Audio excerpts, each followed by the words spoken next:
자, 이제 반야심경 시작합니다.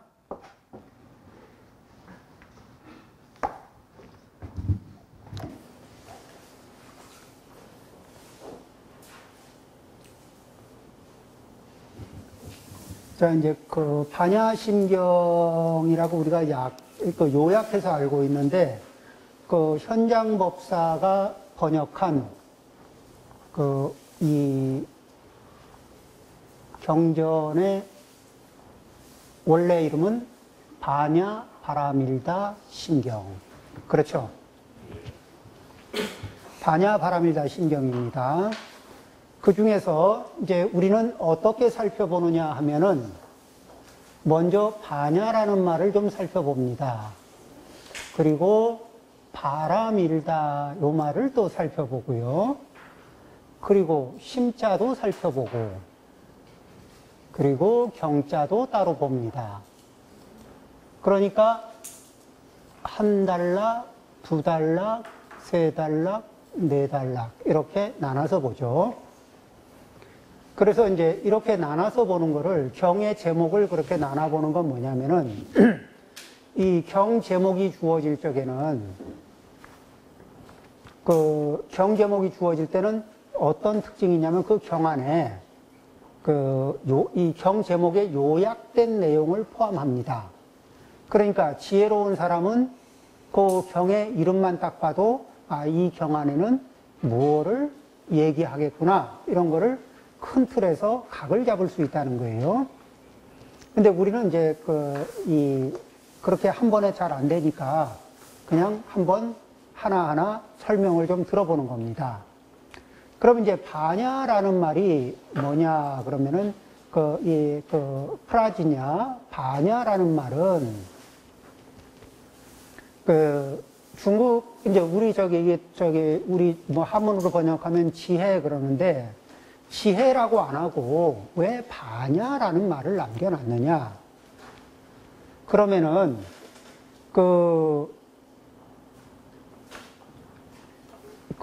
지혜라는 말에는 때가 좀 묻을 수가 있어요.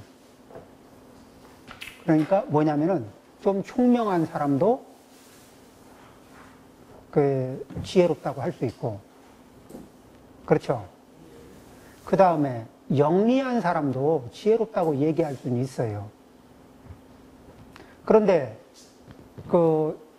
총명하다, 영리하다 이렇게 얘기하는 사이에 보면 영리한 속에는 새 속의 때가 좀 묻을 가능성이 있을까 없을까요? 상당히 많죠. 그러니까 이 번역을 해서 지혜라고 이렇게 얘기를 할 때 지혜라고 얘기하는 순간에 뭐냐면은 사람은 사람은 어떤 게 있냐면은 자기의 업을 기준으로 뭔가 현상을 파악하는 버릇이 있거든요. 그러면 내가 때가 묻어 있으면 그 묻은 때를 기반으로 내 안경에 이렇게 때가 좀 많이 타고 있으면 그 묻어 있는 때를 건너서 사물을 바라보면서 내 눈에 때가 있다고 볼까요? 아니면 그 대상에 때가 묻어 있다고 볼까? 그렇죠. 이제 대상이 흐릿하다고 보겠죠. 이렇듯이 이 사람들은 자기 업을 묻혀서 보는 버릇이 있어요. 그래서 이럴 때 반야 그러니까 뭔 말인지 몰라. 사람은 모르는 말 앞에서는 좀 겸손해집니다. 그래서 이제 이 반야라는 말이 뭐냐 하면은 반야라고 말하기 전에 요 앞에 또 다른 번역본에 보면은 뭐라고 돼 있냐면은 마하 요 말이 붙어 있어요. 그러죠? 그럼 이제 마하라는 말도 좀 한번 볼까요? 마하라는 말이 일단 큰데, 그럼 이 경이 담고 있는 내용이 마하다. 큰 거다. 그럼 이제 큰 거를 보통 우리가 얘기하면, 우리가 보통 생각하는 큰 거는 어떻게 크게 생각하냐면은, 큰 마음을 내십시오. 그러면은, 나도 큰 마음을 내고 있다고. 자, 요것이 큽니다. 이것이 큰가 작은가는 잘 모르겠어요. 어쨌든 간에 요게 있습니다. 그러면 요것보다는 요거를 들면은 요것이 좀 더 클 수 있나요? 예. 크죠? 근데 이것이 우리 이 판서하고 비교해 보면 작죠. 판서는 또 뭐하고 비교할까요? 텔레비전? 이거 뒤에 거. 뒤에 이런 이걸 뭐라 그러죠? 비교하면은 또 작죠. 저거는 또 우리 강의실하고 비교하면. 그러니까 세상에 존재하는 모든 거는 크기도 하고 작기도 합니다. 우리가 알고 있는, 내가 크다고 하는 것도 경우에 따라서는 클 수도 있고 작을 수도 있어요. 그렇지 않은가요? 그 흔한 말로 그러죠. 이거 큰 거라니까. 그러면 크게 뭐가 커? 그거 뭐보단 작더만.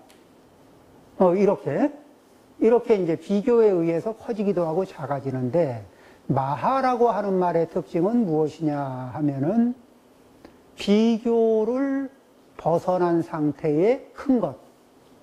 그러니까 비교를 벗어난 큰 것이라 그러면은 그 비교 안에 있는 거는 큰 것이 이만하면은 큰 것 바깥이 있을까 없을까? 있어요. 그런데 밖이 없는 큰 것. 큰데 바깥이 없어. 우리 우주는 바깥이 있을까 없을까? 우리 우주도 바깥이 있어요. 자, 이렇게 해서 이제 우리 사고가, 그러니까 마하라는 얘기를 하니까 큰 지혜인데, 큰 지혜가 뭐냐면 그 바깥이 없는 지혜를 얘기해요. 큰. 그러면은 이 담지 못할 것이 있을까 없을까? 예외를 둘까 안 둘까? 예외를 두지 않고 관통할 수 있는 지혜. 그 다음에 보통 사람들은 이렇게 지적인 역량이 좀 커지잖아요. 지적인 역량이 커졌을 때 이 만심이 돌고 건방져질까? 안 그러면은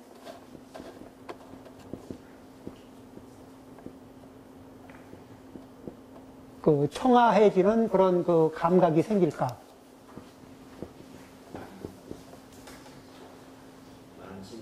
지가 늘어나면, 지혜가 늘어나면 만심이 늘어날까? 청아함이 늘어날까? 우리는 어느 쪽으로 가야 어느 쪽으로 가면은 이게 훌륭한 거죠? 청아함 쪽으로. 근데 세상의 지를 타고 가면 어디로 가요? 만심으로 흘러갑니다. 그렇죠. 그러니까 내가 공부를 잘하고 있나 못하고 있나 보려면은 이 내 지가 늘어나는 것 같은데, 늘어나는 지가 무엇을 키우느냐 하는 거예요.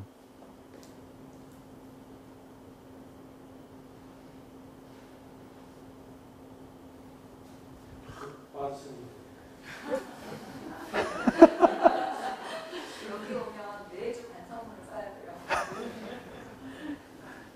그래서 그러면은 이게 반야라고 하는 것은 반야의 순도가 좋아지면 좋아질수록 어느 방향으로 간다고요?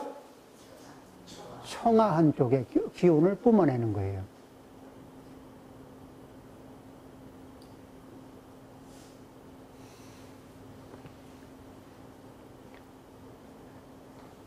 자, 보통 지가 늘어나면서 많이 커진다는 건 번뇌가 커진다는 거예요, 안 커진다는 거예요?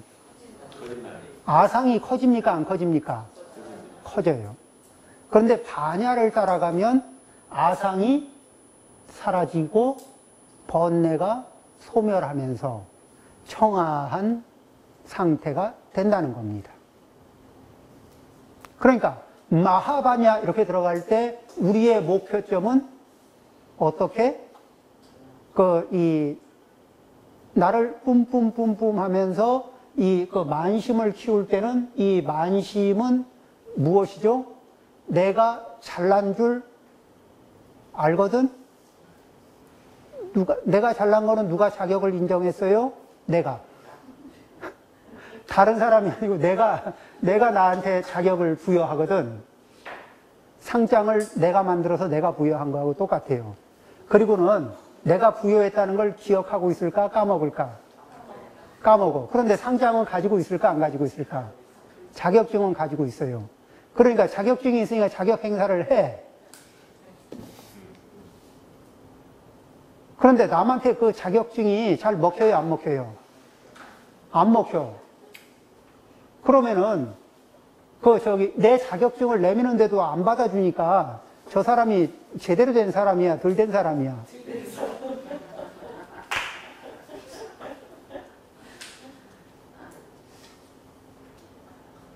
우리가 부지불식간에 이와 같은 삶을 살고 있지 않을까요? 거의 그렇게 살거든요. 근데 중요한 건 뭐냐면은 이렇게 그 불법을 만나서 그 작용이 그렇다는 거를 들으면은 듣고 그렇구나, 거의 그렇구나 사람들이. 그러고 뭐냐면 거기서 벗어나고 싶은 마음도 생기는 거예요. 그렇죠? 몰라서 그랬지. 그리고 그게 레이더에 포착이 안 되니까, 내 의식의 레이더에 포착이 안 돼서 놓쳐서 그랬지. 그렇게 살고 싶었겠습니까?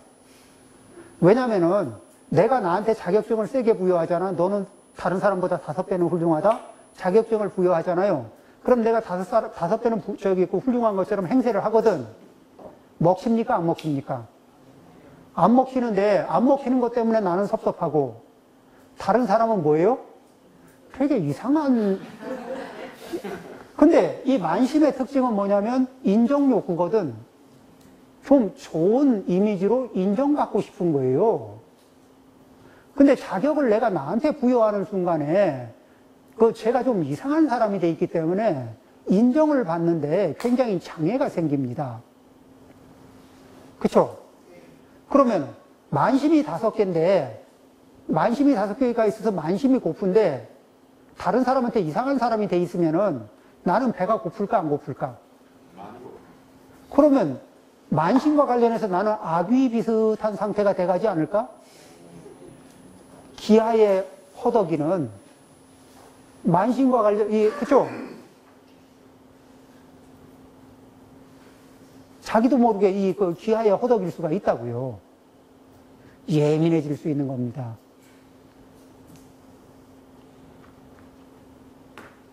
자, 그건 그렇고, 그러니까 반야를 지라고 번역 안 하고, 그냥,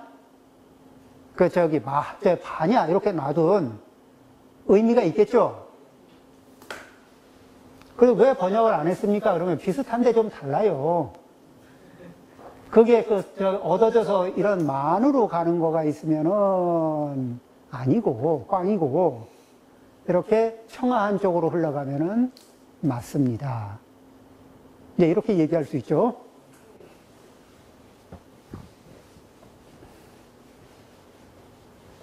그 다음에 우리가 보통 마음을 쓸 때 좋은 마음을 쓰더라도 예외를 두고 씁니까? 예외를 안 두고 씁니까? 내가 호의를 베풀 때 그 호의의 대상 말고 예외도 있을까 없을까? 상습적으로 예외, 괄호를 쳐서 괄호 안과 괄호 밖을 따로 관리하죠. 그러지 않아요? 그런데 부처님이 괄호 치고 따로 관리한다는 얘기 들어보신 적 있어요?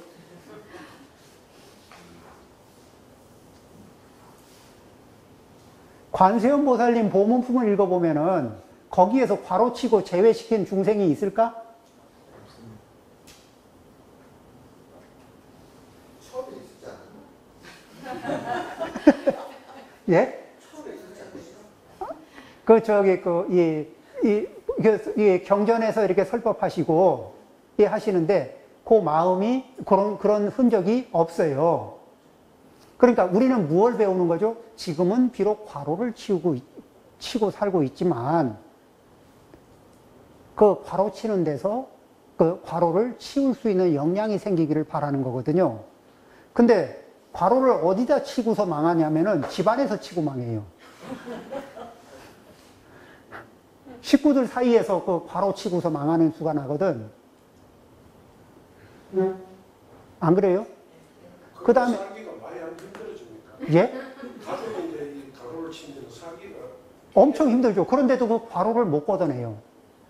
못 걷는 사람은 못 걷어내거든. 그러죠?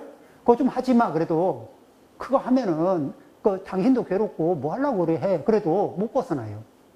왜냐하면 과로를 걷어 드려야 할 만한 이유를 자기 설득을 할 수 있는 이유가 생겨야 되는데 그 이유를 못 찾는 거예요.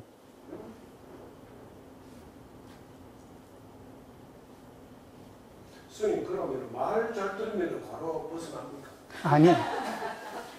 근데 말을 잘 들어서 그 개인의 마음에는 들 수 있는지 모르겠는데 그 뭐냐면은 누구의 말을 잘 듣는다는 게 그 누군가에게 내 말을 잘 듣게 하기 이전에 내 말을 듣는 것이 내 욕구를 해소하는 문제냐 아니면 그분의 성장을 도모하는 것이냐. 지 편하려고 하면 안 된다는 거죠. 그러면은 그거는 뭐냐면은 좁은 굴로 들어가는 거예요. 아, 그럼 마누라 말 잘 들으면 안 되지. 그래서 어떡하냐면은 그 부인도 딴지가 없는 사람이 그 남편 이 둘이 뭐냐면은 부인의 말을 듣느냐 남편의 말을 듣느냐가 아니라 두 분이 뭐냐면은 이 정겨 위에 이게 그 정지정견의 지혜가 있는 부처님 말씀을 중심에 두고 이렇게 이 부처님 말씀을 중심에 두고 서로 이렇게 거기에서 나는 어떻게 궤도가 얼마만큼 벗어나 있구나 자기 현실 자각을 하고 부인도 현실 자각 남편도 현실 자각 그러면서 부처님 말씀에 조금 가까이 갈 수 있도록 서로 노력하도록 협조해 주는 관계. 그러면 부처님은 뭐라 그러냐면 부인은 남편을 사랑하십시오 이렇게 얘기하거든. 그러면 남편은 아내를 공경하십시오 이렇게 얘기하는 거예요. 그러면 이게 무슨 차이냐? 그 여인의 마음은 사랑할 때 풀 에너지가 돼요.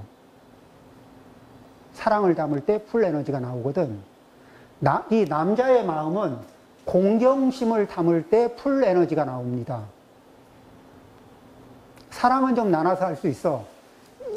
1호실, 2호실, 3호실에다가 골고루 사랑을 줄 수 있다고.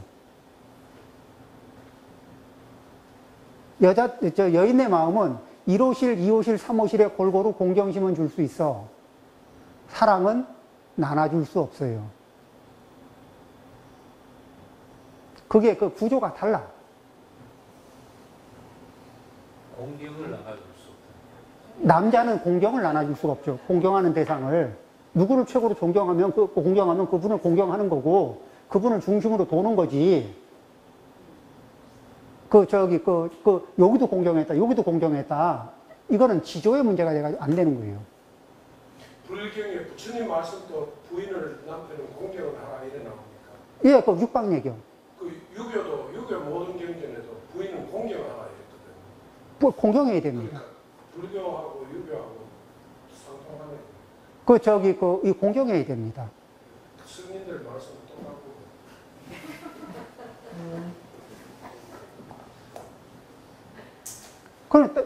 그러니까 이렇게 내 말 들어가 아니라 나의 욕망을 충족시켜줘.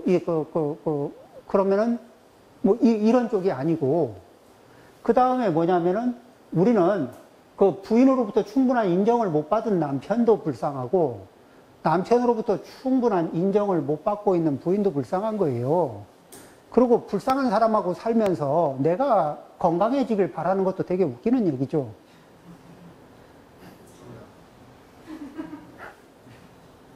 다 웃겨서. 미안합니다.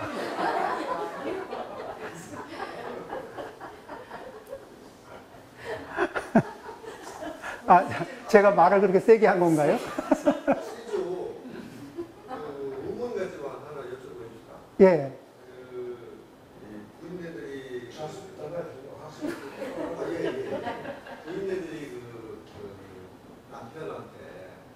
사랑을 한다고 하는데 잘 죽어야 된다고 해야 되는데 근데 그 스님한테 가서 열심히 배워오긴 하는데 왜 이렇게 남편한테 잔소리를 할까? 그거 굳이 나 그게 내 추천을 너무 듣고 이거 옆길로 세는데 괜찮을까요? 옆길로 세는 거. 그 옆길로 한번 세볼까요? 공경 받은 짓을 안 하니까. 첫 번째는, 첫 번째는 뭐냐면은, 이 부인들 마음에는, 이렇게 수첩이 있어요, 수첩. 여기 보살님들이 증명하는, 뭐냐면, 남편이 잘하고 못한 거를 플러스 점수와 마이너스 점수로 계산을 매겨요. 예? 예, 예. 거기다, 치부책에 계속 기록하고 있거든요. 그런데 남편은 몰라. 자기가 마이너스를 먹는지 플러스를 먹는지 몰라요. 근데 부인들은 플러스와 마이너스를 계속 매기고 있어. 그래가지고 마이너스가 많아지잖아요? 그러면은 누구를 만난 거하고 똑같으냐면은 빚쟁이를 만난 거하고 똑같아요. 근데 빚쟁이가 나한테 갚을 돈이 지금 1,000만 원인데 제 앞에서 밥 사준다 그러면서 맛있는 거 먹자고 돈 쓰고 앉아 있어요. 그러면 밥을 나한테 사주니까 고맙잖아요. 그렇지만 제가 밥을 맛있다고 좋다고 받아 먹겠어요? 아니면 돈을 그따위로 낭비하고 있냐고 잔소리 하겠어요.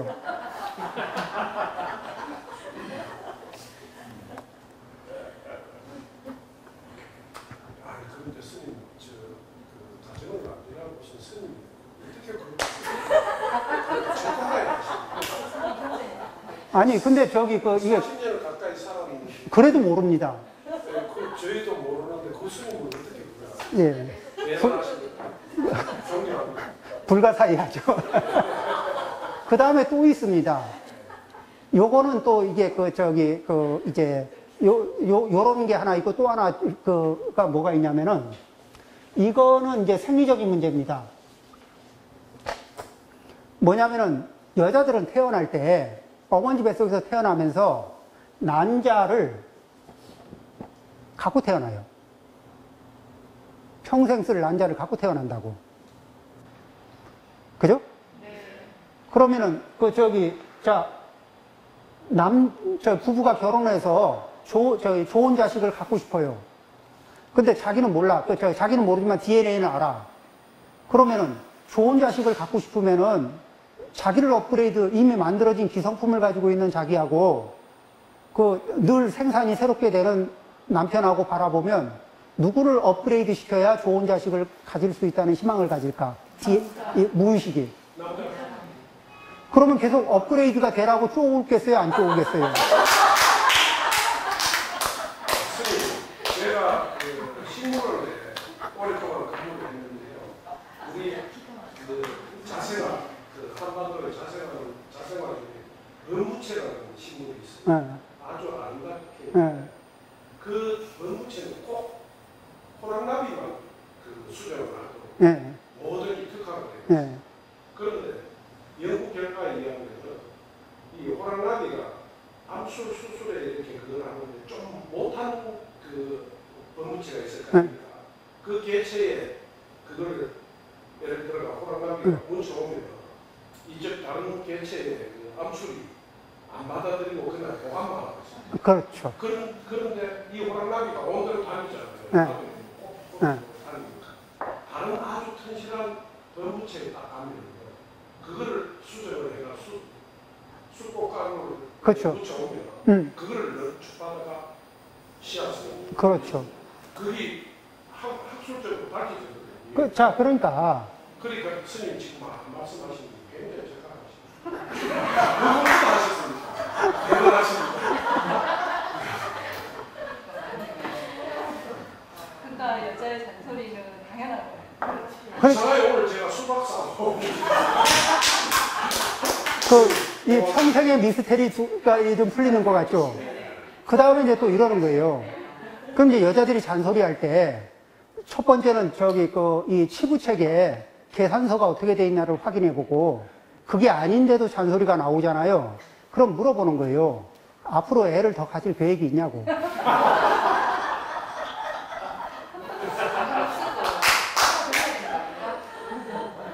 아니, 애를 더 가질 계획이 없으면 아들, 자녀. 이제 남편을 업그레이드 시켜야 되겠다는 무의식의 푸시를 이제 그만 쉬고 내려놔도 되지 않을까요?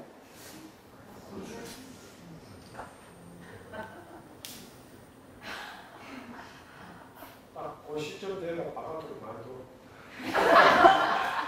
지금 50대 여성분들이 많이 바깥으로. 아니, 그러니까 이제, 그러니까 이게 안 그러면 그게 그 무의식이 계속 푸시하니까, 그 푸시에 밀려서 계속 그걸 자기도 왜 하는지 모르고 하지만 멈출 수가 없는 거예요.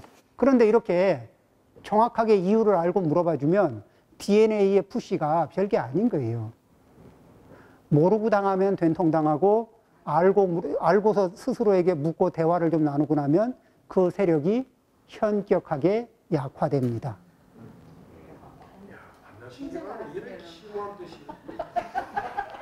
그 반야신경 아니라 반야신경 강의 안 해.